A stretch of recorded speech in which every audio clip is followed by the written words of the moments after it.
गहरिया हमारे लोकल में जिसे गहरिया बोलते हैं, कोई गेर बोलता है। ये एक मान्यता है जिसे मध्य प्रदेश, महाराष्ट्र, राजस्थान और गुजरात के आदिवासी भिलाला समुदाय के द्वारा इस मान्यता को होली के समय किया जाता है। गेर मान्यता में गेर या फिर गहरिया जब बनते हैं बहुत ही कठिन नियमावली को फ़ॉलो करते हैं।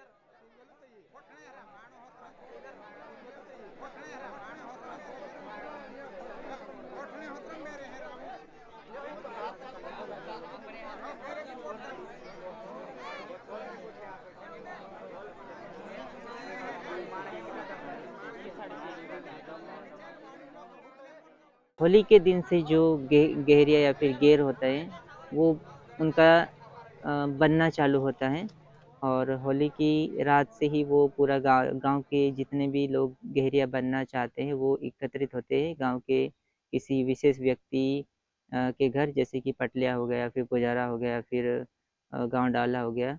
तो उसके घर एकत्रित होकर वो पूरे गाँव एकत्रित होकर जो-जो बनना चाहता है, वो एकत्रित होकर पूजा करते हैं। वहाँ पे जो पूजा जाता है नींबू और ज्वार और उड़द के दाने होते हैं, उनको वो एक-एक नींबू के साथ कुछ-कुछ दाने लेके अपने हाथों में बाँधते हैं।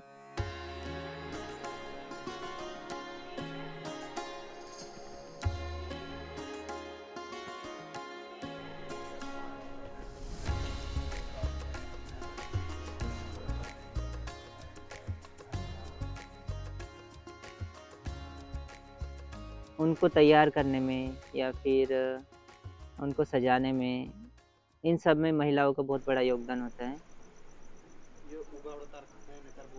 कि माँ होती है कि उनको नाटी पहना रही है, किसी की बहन होती है कि उसको सजने में हेल्प कर रही है, किसी की भाभी होती है। तो ऐसे ही करके महिलाएँ उनको होली की रात में पूरा सजाती हैं, बहुत ही अच्छे तरीके से उनको तैयार करती है।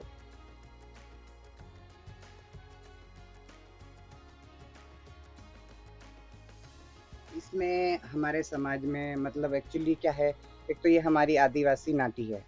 ये हमारी मात्र पहनावा है, आदिवासी संस्कृति की पहचान है ये। और प्लस इसमें जैसे अपनी वेशभूषा अगला व्यक्ति किस प्रकार से भाग लेना चाहता है, उसी प्रकार वेशभूषा चेंज करता है। कोई लड़की बनता है, कोई जोकर बनता है, कोई पुलिस बनता है और आदिवासी के हिसाब से कपड़े पहनाए जाते हैं मतलब पहने जाते हैं। ये शुरुआत तो हमारी जैसे पुरानी रीति-रिवाज, ये दादा-परदादा मतलब से ही मनाई जाती है।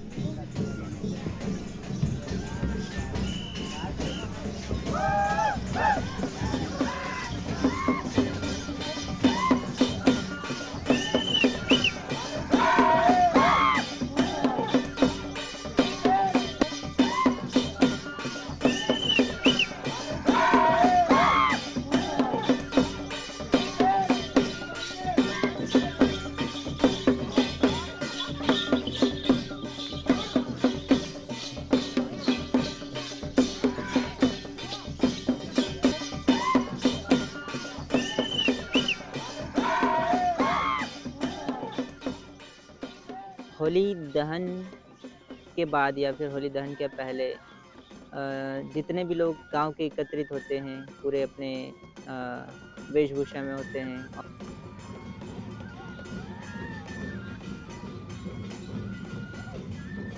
पूरी रात भर नाचते हैं जिसमें हमारे पारंपरिक वाद्य यंत्र होते हैं, ढोल, मांदल, डफली, थाली और बाँसुरी। तो इसके साथ वे पूरी रात भर होली जलने से पहले भी और जलने के बाद भी पूरी रात भर नाचते रहते हैं।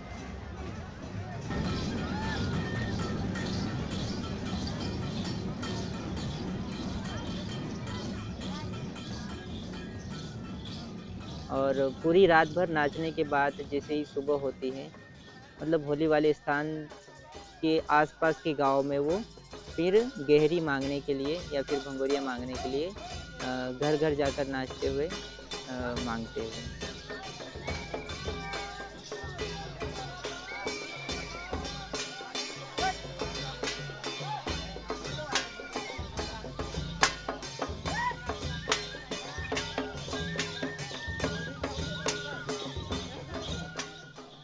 चीज़ें अब काफ़ी बदल रही हैं।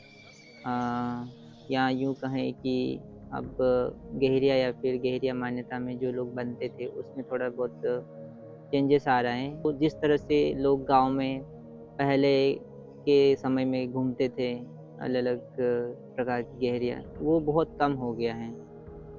और अगर मैं वाद्य यंत्र की बात करूँ तो कहीं कई जगह मैंने देखा, मैं गलत भी हो सकता हूँ, लेकिन मैंने देखा कि लोग वाद्य यंत्र की जगह पे स्पीकर साथ लेके चलते हुए नृत्य कर रहे थे।